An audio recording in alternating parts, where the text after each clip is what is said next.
টানা বর্ষণে আজও জলাবদ্ধতা সৃষ্টি হয়েছে রাজধানীর বিভিন্ন এলাকায়।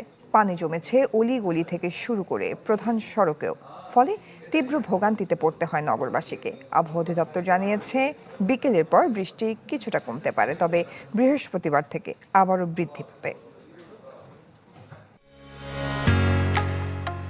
ঢালাইয়ের সেরা প্রিমিয়ার সিমেন্ট। দেখে মনে হতে পারে বন্যা কবলিত কোনো শহর। এই অচলাবস্থা রাজধানী ঢাকার। শহরের বেশিরভাগ এলাকার সড়ক অলিগলি এখন পানির নিচে।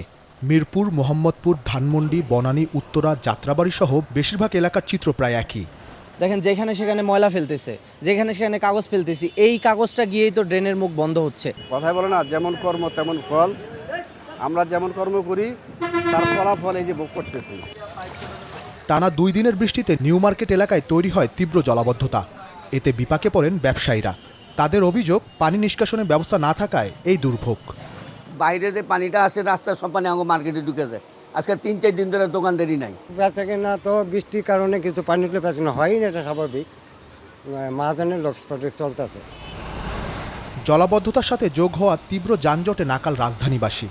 ভোগান্তিতে পড়েন অফিসগামী মানুষ, স্কুল কলেজের শিক্ষার্থীরা।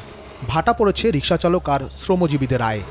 বাসা থেকে আসার পরে হাঁটু সমান পানি থাকে, এই সময় আমাদের অনেক কষ্ট করে বের হতে হয়। বৃষ্টি বন্ধ হয়ে গেছে, আমাকে হাঁটা চলা ভালো হইতো, অন্তত পানি নিষ্কাশন হচ্ছে না। এই অবস্থা থাকলে তো আমাদের আসলে চলাচলে অনেক প্রবলেম হয়ে যাবে। এটা যত দ্রুত সম্ভব ঠিক করা উচিত।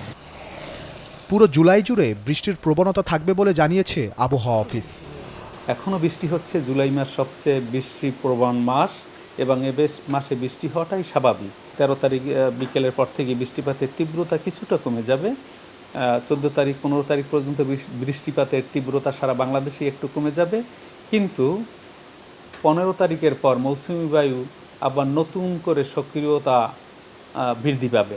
সুতরাং 16 তারিখ থেকে বৃষ্টিপাতের তীব্রতা আবার আস্তে আস্তে করে বৃদ্ধি পাওয়ার কিন্তু সম্ভাবনা রয়েছে।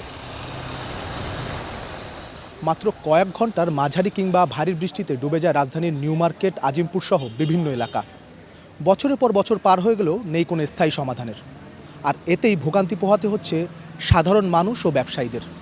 তাই নগরবাসীর প্রশ্ন, কবে এই জলাবদ্ধতা থেকে পরিত্রাণ পাবে? ইমতিয়াজ মাহমুদ, চ্যানেল 24, ঢাকা।